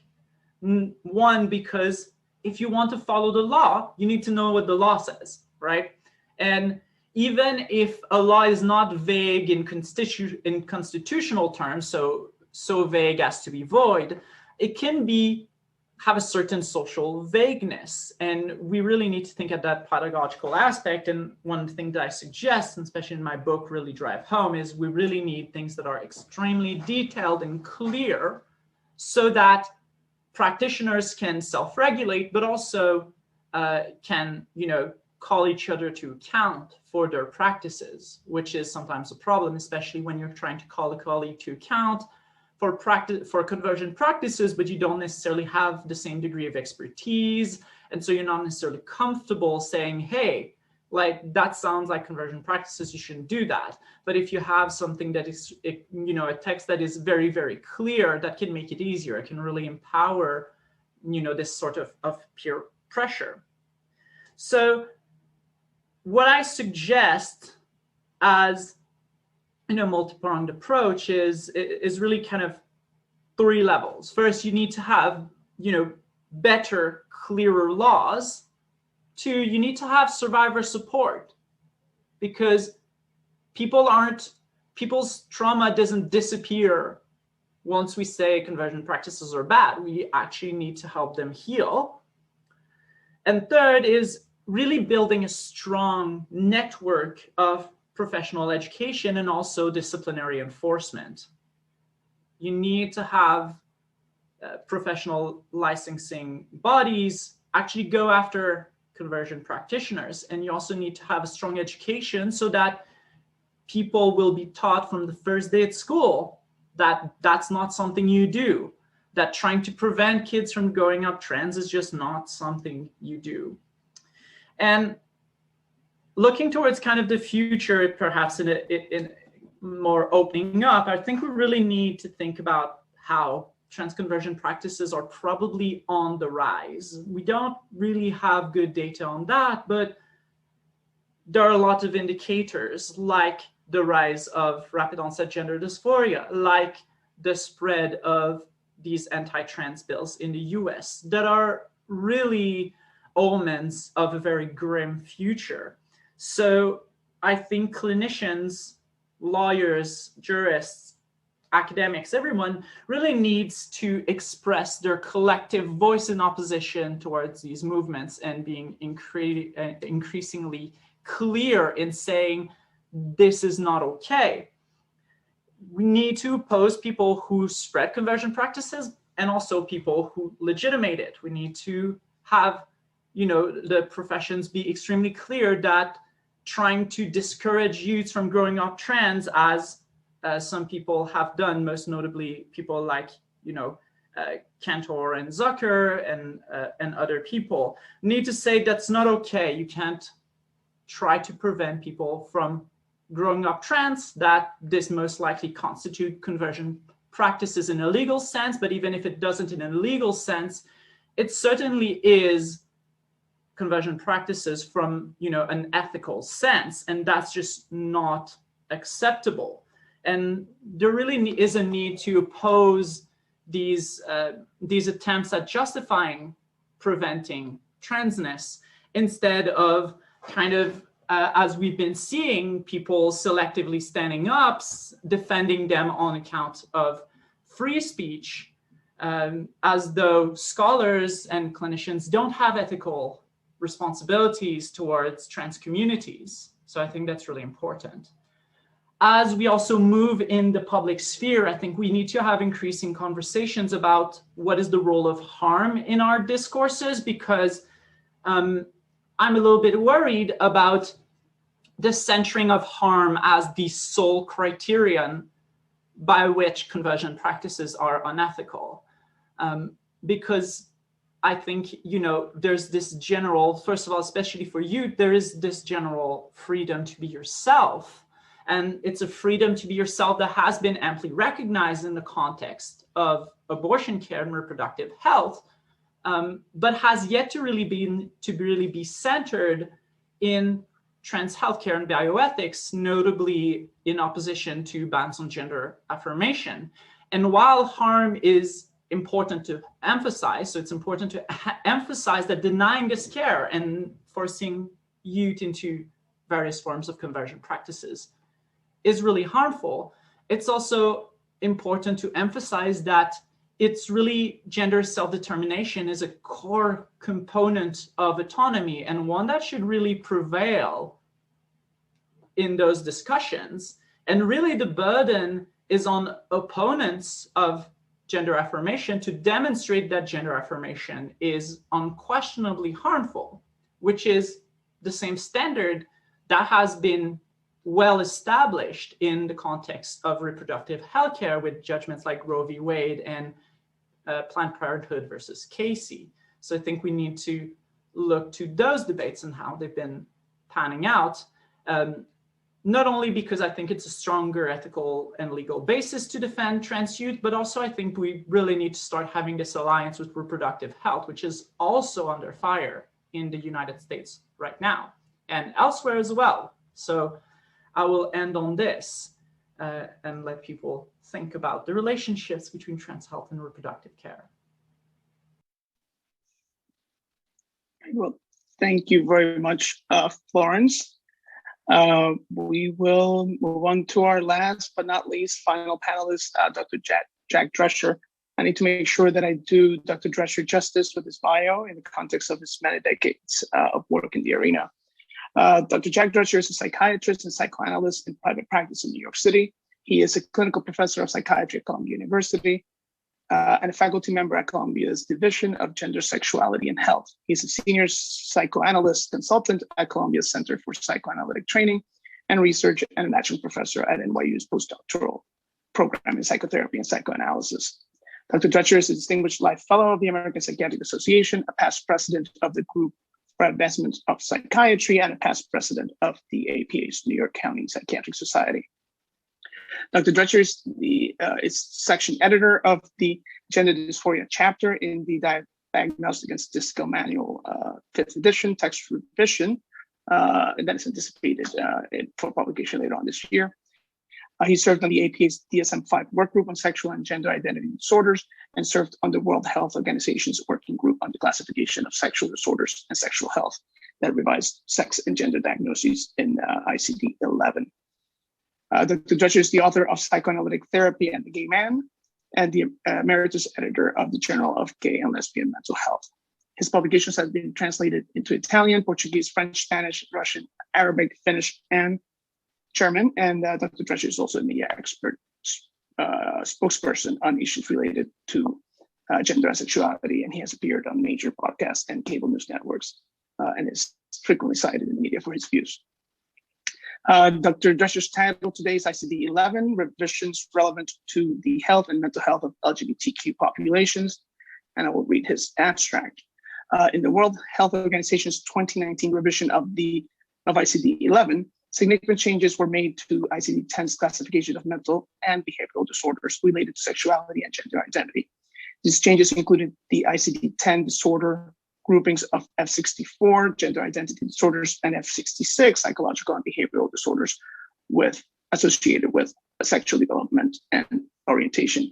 Changes were made based on advances in research and changes in clinical practice, as well as major shifts in social attitudes and in relevant policies, laws, and human rights standards. Dr. Drescher's presentation describes the history of mental health practitioners diagnosing gender identity and sexual orientation, the combination of these changes leading to the gender identity disorders in ICD-10 being reconceptualized as gender incongruence and moved out of ICD mental disorder section to a new chapter called Conditions Related to Sexual Health. In addition, the ICD-10 categories related to sexual orientation were deleted from ICD-11. So I now pass the microphone to Dr. Drescher, a friend and mentor. Thank you, Jack. Thank you, Felix. Can everybody hear me? Yes? Yes? Okay, thank you. All right, I'm going to share my screen. Okay.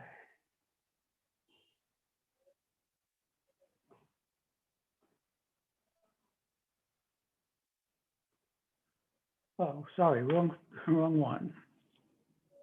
So that was, hold on. Yeah. Had I known what the other speakers were going to talk about, I would have presented that one, but forgive me. Let me find the right one.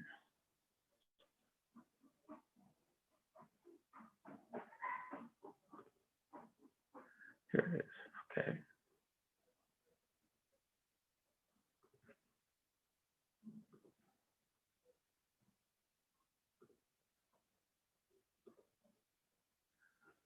Okay, sorry about that. Okay, so I'm going to talk a little bit about the recent ICD-11 revisions that are relevant to the health and mental health of our LGBTQ populations. By way of background, as Dr. Torres mentioned, I am currently the section editor on the DSM-5 text revision that is going on, hopefully to come out this year. And I was on the working group of the ICD-11 working group on sexual disorders and sexual health. So I'm just going to talk, this talk can be broken down into three parts. I'm going to talk a little bit about the ICD itself, a little bit about how, how the diagnoses around sexual orientations have changed over time, as well as the diagnosing of gender identities has changed over time.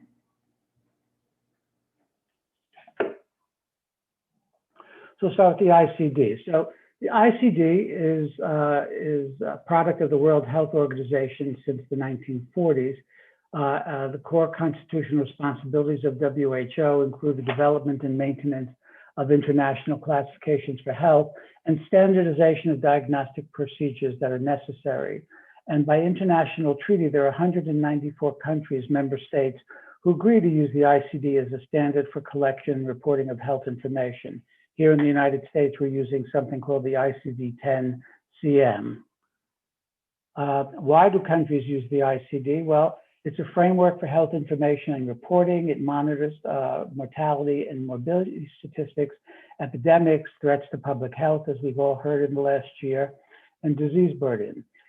The ICD assesses progress toward meeting public health objectives. It defines obligations on other parties to provide free or subsidized healthcare to their populations, particularly in countries that have national health services, to facilitate access to appropriate healthcare service as a basis for guidelines for care and standards of practice, and to facilitate research into more effective treatments and prevention strategies.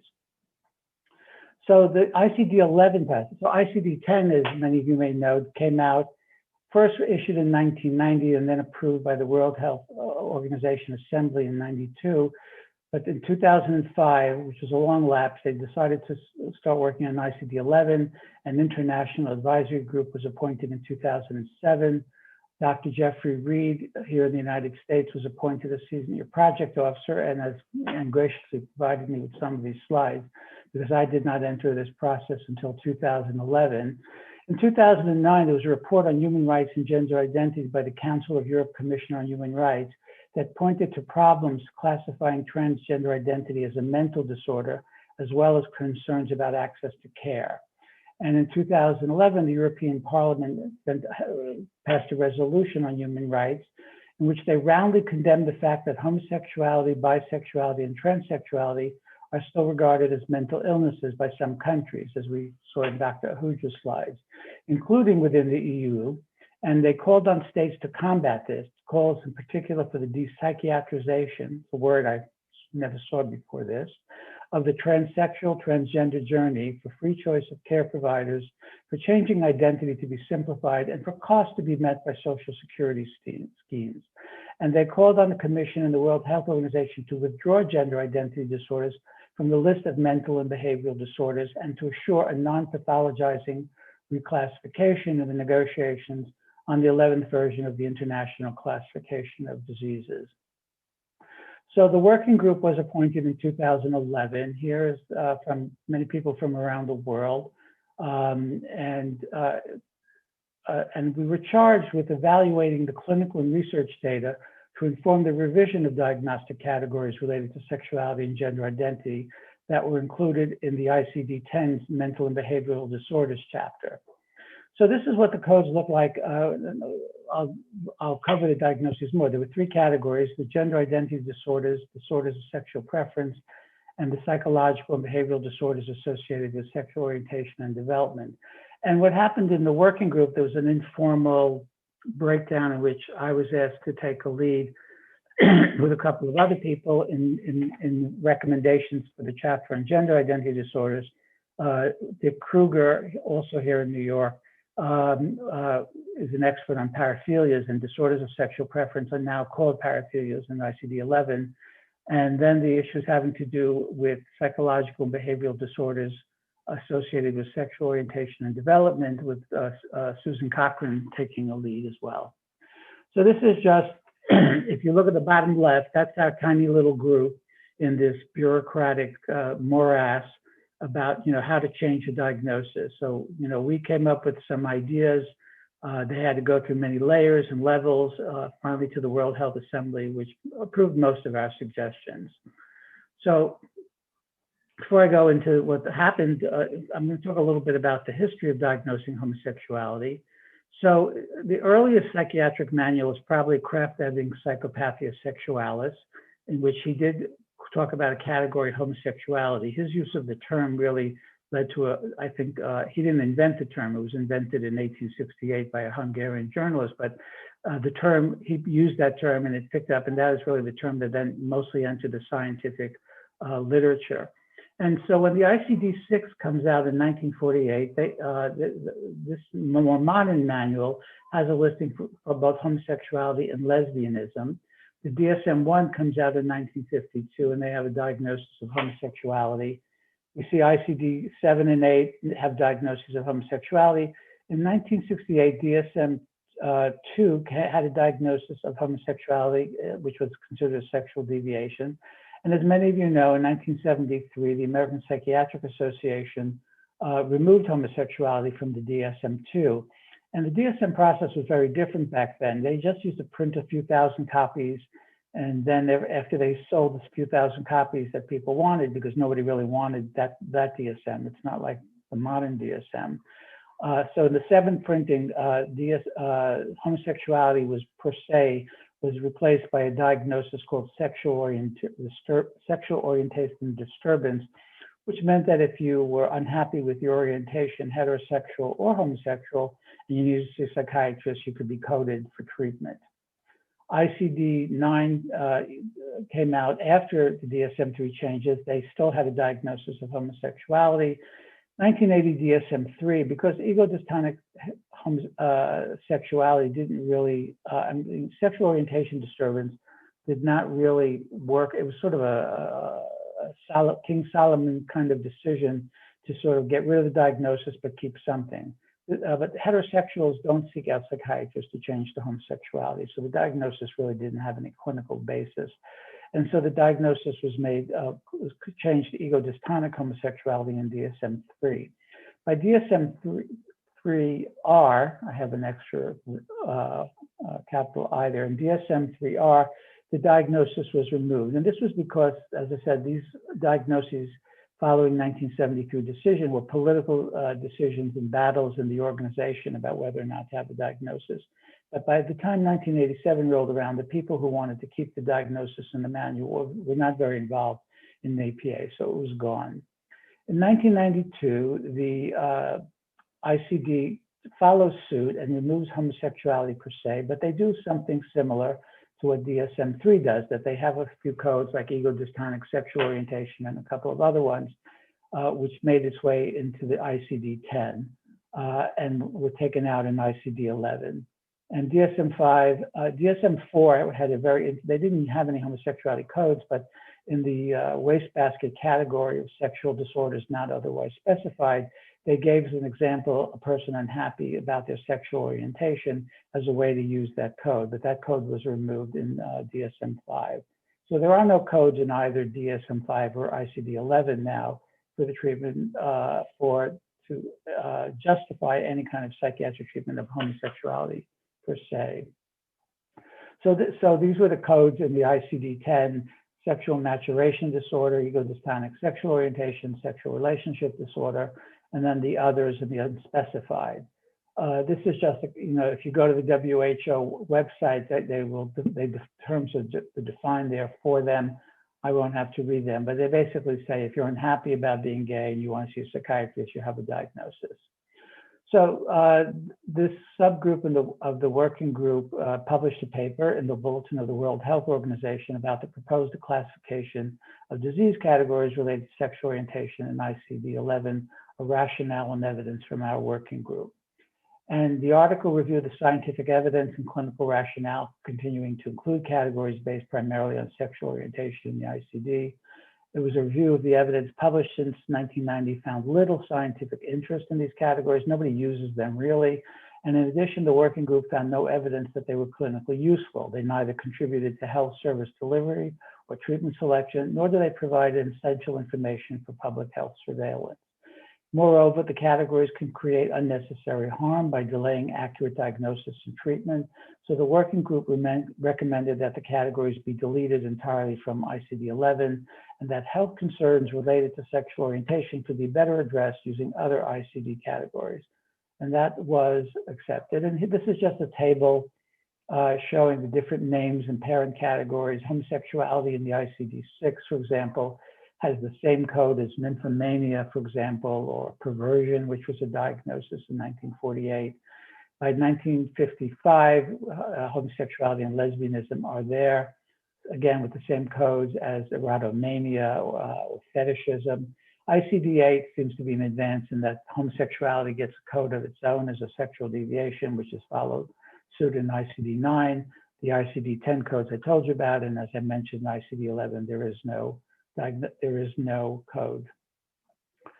In a similar vein, the diagnosing of gender identities starts again with Kraft-Ebing. Kraft-Ebing actually called what we would call today transgender presentations or expression homosexuality. It's really not until the middle of the 20th century that the scientific community and the clinical community starts teasing out the difference between a sexual orientation and a gender identity. So there are no diagnoses in 1948, ICD-6 or DSM-1, ICD-7. ICD-8, we see a diagnosis of transvestitism, which is not defined in the manual, and therefore we don't know what it's actually referring to, whether we're talking about cross-dressing or whether we're talking about what then later became to call transsexualism. Sometimes transvestitism was used as a synonym. And again, these diagnoses really don't appear until ICD-9 in 1975. Suddenly there's a transsexualism with a hyphen diagnosis. DSM-3 introduces transsexualism and gender identity disorder of childhood, continues it through DSM-3R. In ICD-10, the F-64 codes, I'll go over those, appear, which expands the category of transgender presentation and diagnoses.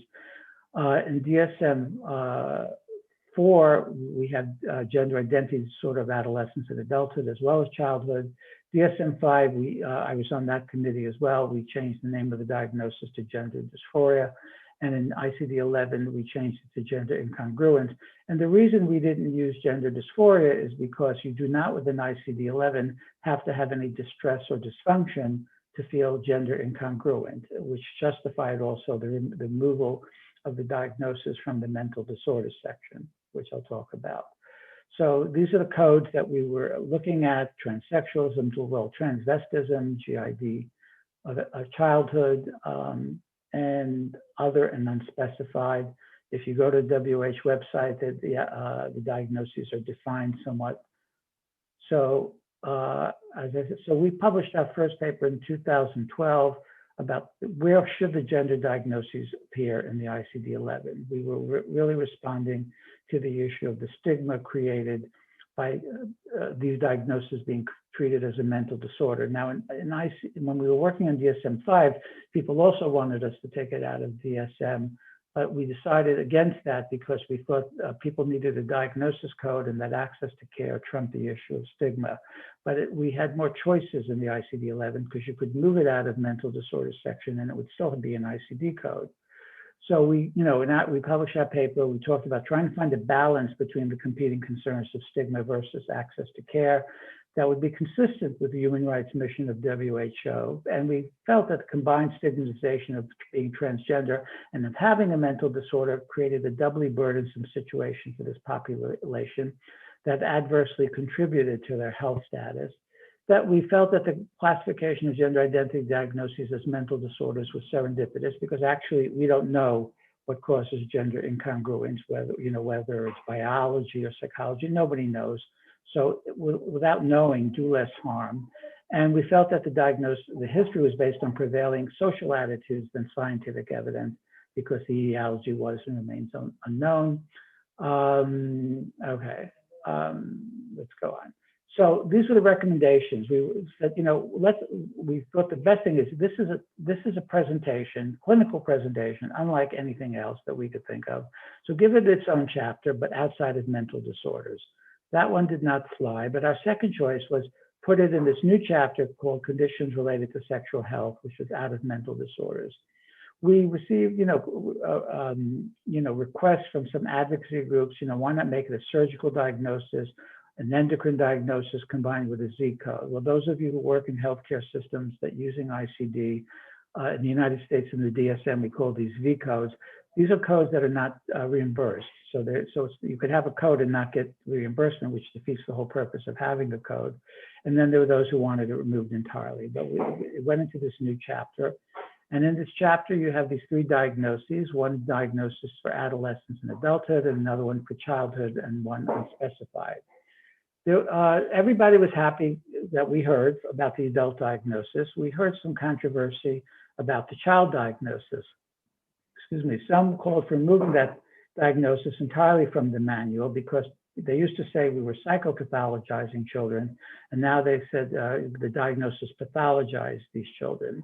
And even WPATH, the World Professional Association of Transgender Health, was divided. They had a leadership conference which split, I think, 2020 about where they felt about the child diagnosis.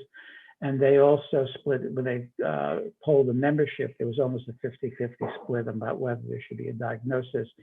And we found many countries want a code for children. People who work in countries like Mexico and Iran say, if we can tell a parent that this is a condition that gets treatment and could use treatment, parents are more accepting of their children in our culture. So we try to be sensitive to other cultural differences, not just simply, the culture of what's existing now, I guess, in Western culture as acceptance. And as for the issue of whether it's pathologizing, it's important to keep in mind that even normal spontaneous delivery and menopause have ICD codes, and those are not pathological. Those are normal life conditions. So I'm happy to say that, GIDC is like delivery. This is a listing of the codes in the ICD-6. As I said, transvestitism, which maybe covered this condition, was an ICD-8, but it emerges as transsexualism in ICD-9. I went through the F64 diagnoses, and now we have the 2 diagnoses in adults. And that's all I got. Thank you very much. Thank you very much, Dr. Drescher. Now we'll open it up to questions. If you'd like to raise your hand, we'll take your question. Otherwise, you can also open your microphone and ask a question to any of our panelists. I see a question.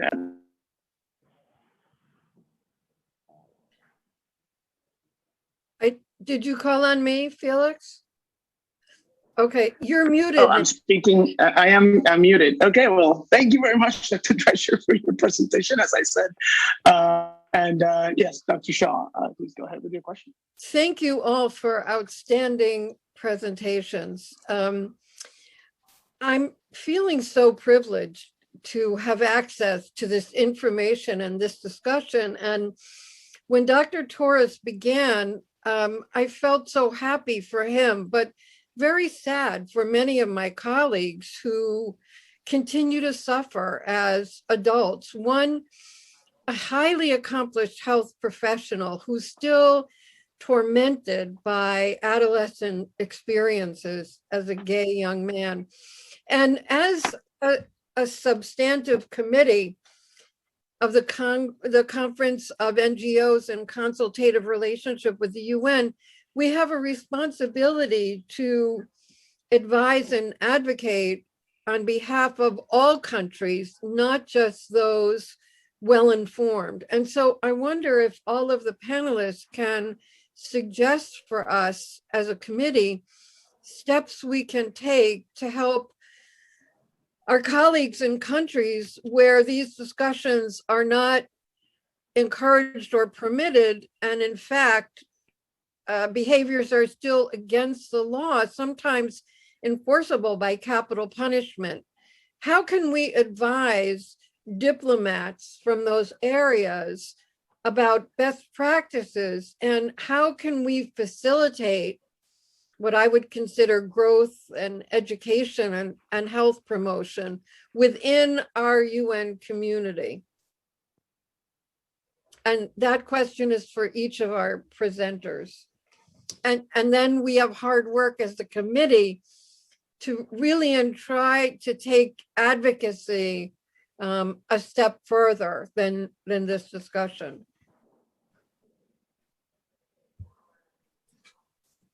Well, yeah, I think I can, I don't know if we just want to answer in turn. I think what I would say about that is that, I've worked a lot with the World Psychiatric Association. I think they're trying to do some of that work as well.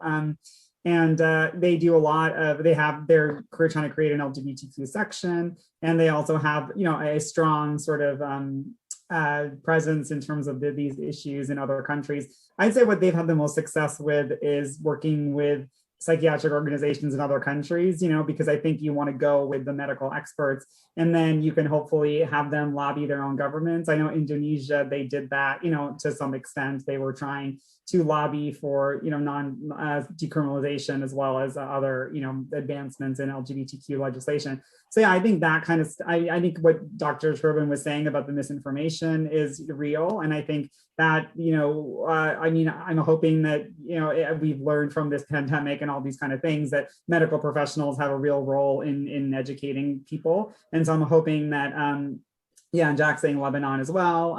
So there are definitely countries where that effort is undergoing. And I know in India, they were lobbying based on that. So I think, what we can do is educate and I think make sure that people have the right information to make good decisions, and then also, be better as a group. And I think in terms of, again, if you're a psychiatric organization, if you're a medical organization, just like the AMA or APA, you have more power in terms of lobbying and also in terms of amicus briefs, in terms of legal intervention. And maybe Florence has more ideas about that, but I think that would be a good way to start. Thank you. Yeah, I think to build on that and maybe, kind of as a matter of strategy, I think linking up to communities is hugely important. A friend and I wrote a paper in the American Journal of Medicine saying transgender healthcare does not stop at the doorstep of the clinic. And I think this is even truer when we're looking at transnational advocacy, where things that we do coming from other countries, and oftentimes quite privileged countries, can sometimes not necessarily be the most helpful, either as a matter of being counterproductive, or sometimes merely as a matter of being kind of a waste of resources. And so there are LGBT organizations, even in countries where same-sex intimacy is illegal, where being trans is illegal, and linking up to those communities and really kind of following their lead is extremely important, because at the end of the day, they know what they need, and they'll be able to tell you, hey, this is how to best help. And that might include writing amicus curiae briefs, or as we call them, intervener briefs in Canada.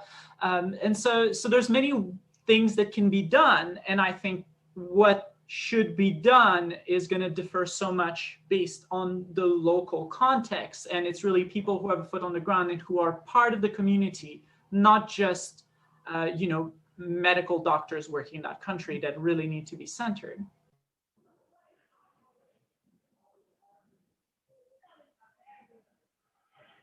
Can we hear from our other presenters about that? I sort of feel like your question is above my pay grade. That there are things that I do know.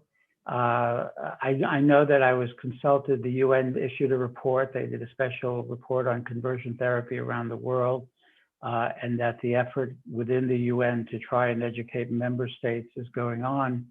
But it's really, I think it's a very, there are places where it's a very slow process. I think the notion that, I think the idea that physicians and advocacy groups within those countries are the way to go, but they would really actually need to be more, you would have to foster forums for those groups to work together so that they could know that they have a shared goal. Because I don't get the sense that necessarily that the medical communities in countries that have more repressive regimes on this subject are that open to working with advocacy groups, which is not the way it is here in the States, for example, where there is communication with advocacy groups.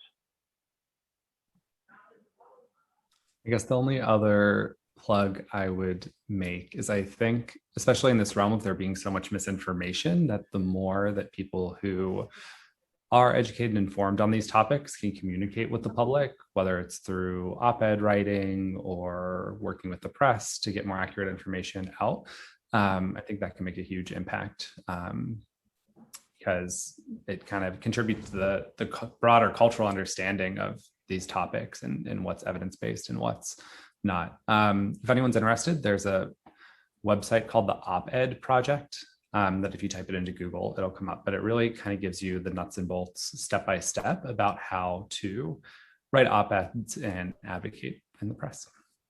Thank you. I think also something that Florence said that's striking is that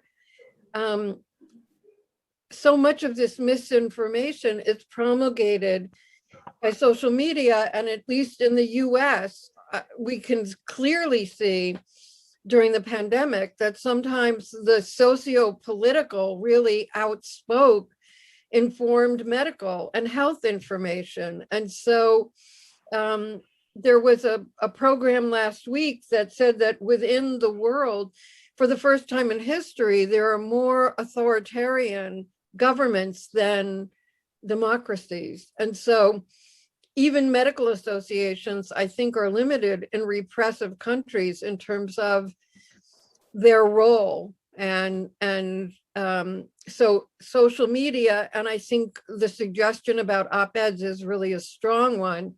And we hope that as a committee, we will be effective in being able to influence some of the diplomats who are leaders in their country and will return to their countries as heads of state or heads of government. And our role as a committee can be very strong in making that link and crossing that divide, I hope, as advocates. I'm glad you brought that up on the op-ed question and working with the media also, because one thing I've noticed is occasionally, like even when I write an op-ed, it'll be censored in certain countries. So I wrote an op-ed about like LGBTQ youth being at risk of sexual victimization online, and it was removed from the New York Times in Doha. They just replaced it with a big box. So as much as we can talk about like media censorship also, I think that's an important prong if we're thinking about how to spread more of this accurate information. Is we can create the content, but if it's being blocked and hidden, then it's not going to have the same effect. Yeah, exactly. All right, I believe Al Hook has a question. Hi, yeah, I have a question, and I just love some feedback about like where the potentially where Jack stands on this, or anyone in the medical field stands on this. It's coming from a personal story in which I had a friend going through a transition process, and her family allowed her to have medicine, but didn't permit her to have breast removal surgery as she was transitioning to him. And he ended up developing breast cancer. And so I was kind of interested in knowing, are there concerns in the medical field in which individuals begin taking medicine for transition, but their surgeries are delayed, whether by family, by age, or by health insurance coverage? And do we need to be aware of that in the practice?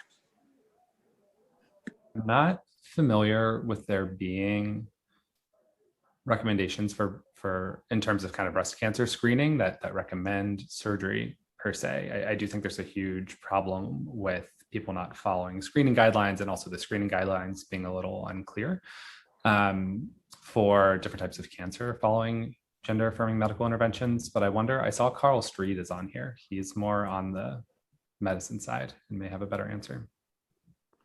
I mean, I could say, I want to hear what Carl has to say, but I also think that, yes, access to care is one of the reasons many people do not have all the treatment that they want. Another reason sometimes is not everybody wants that, wants to do a full transition. Some people are okay just taking medication, hormones therapy, and they don't want surgery. And then there is the issue of, I'm sorry to speak as a psychoanalyst, of ambivalence, which is that some people want it and they don't want it. And so you find themselves, like debating with themselves about what, they might even have access to the treatment, but they will use the family's discouragement of it as a reason not to do it, rather than own to their own ambivalence about doing it. Yeah, thank you for your feedback. I was just trying to check the information because this individual, by their medical doctor, was told that the medicine they were taking had raised their risk of cancer, of breast cancer, their transition medicine. But I'm seeing a lot of responses that that's not true. So I wanted to just kind of get another medical opinion on that. But that'd be an interesting misinformation that might be out there happening. Yeah, so I'll jump in just called out twice. So Carl Street, I'm a primary care physician and the research lead in our Center for Trans Medicine and Surgery at Boston Medical Center. And what's in the chat is absolutely correct. Testosterone absolutely has not been associated with increased breast cancer among trans individuals receiving testosterone. That said, to Jack's point, the guidelines are vague at best as it relates to breast cancer screening. Right now, I'm a big fan of UCSF Center of Excellence in Transgender Health, and the guidelines written by and revised by Dr. Maddie Deutsch. They really just highlight, if you have the tissue, follow the screening guidelines based on that tissue. It does not change significantly for trans men so long as you still have breast tissue that has potential for developing breast cancer. It definitely does change a little bit when we talk about trans individuals receiving estrogen therapy and have potential breast development from that. There is a lot of hand waving around that in terms of, we are saying if you have breast development and been on hormone therapy for greater than 5 years, we start recommending breast cancer screening over a certain age and kind of get you onto the guidelines that are based on cisgender women. This is all to say we need more data. I think that's one thing that's been said by a few folks here, is just we need better data. We need data that's informed by community members as well. So thanks for the cold call out. Yeah, I mean, that's the problem, I think, with trans research right now, is that a lot of the research agenda has been dominated by, cisgender anxieties far more than transgender interests. Things like how to actually do better in terms of hormone regimen has been grossly understudied, as opposed to, do hormones actually help, mental health wise? But I mean, okay, cool, that's an interesting question, I guess. But at the end of the day, we also need to know how to individualize treatment for trans people who have an extremely wide variety of desires and needs. And we need to be able to give them all the information that they might want, and not just this binary of should transition be allowed or not. I mean, perhaps that's partial bias on my part, in the sense that, like, to me, it seems obvious the answer is yes, as a matter of self-determination, and we can move on from that goddamn question and on to more fun stuff. But I mean, at this point, we have limited evidence as to how well anti-androgens work and how well we can suppress testosterone without them. So it's this kind of like tiresome thing. Also, progesterone, what is up with that? So there's all of those questions that I think we need answered, and that haven't really been explored because of how research has been done. And it's a bit sad. I know we're at time. Do we have time for one more question?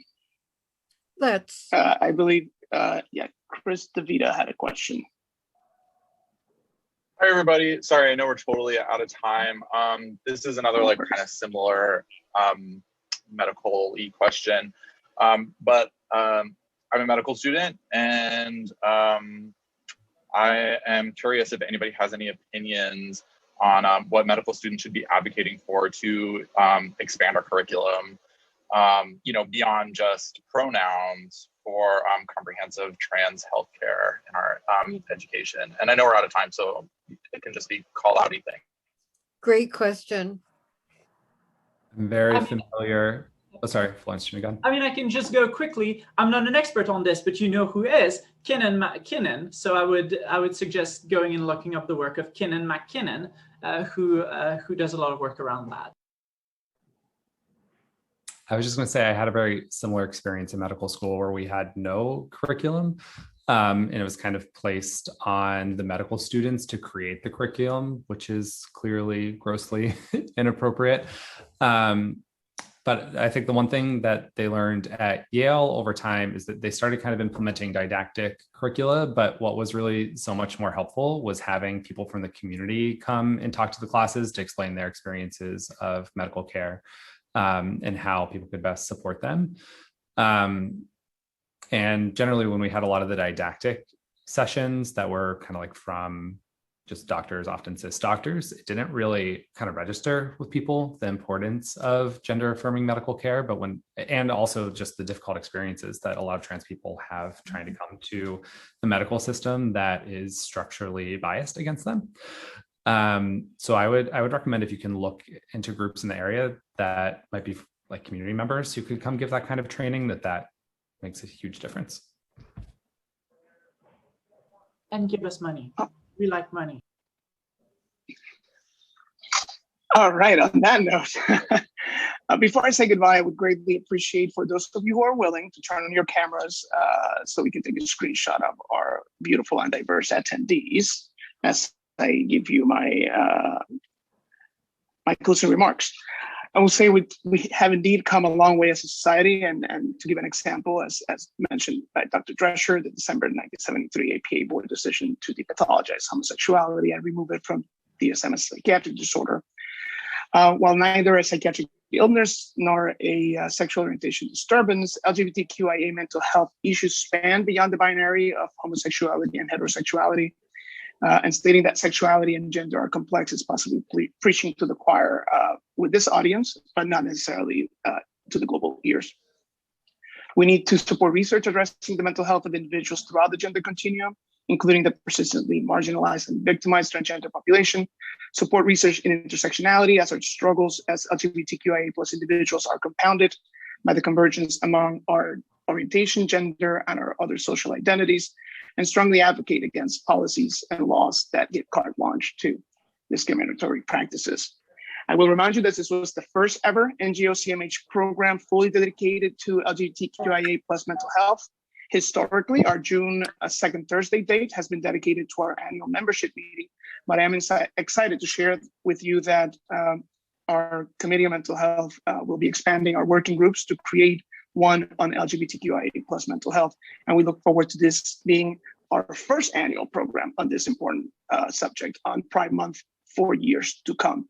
So I welcome you to join our NGO CMH and express your interest in joining any of our working groups.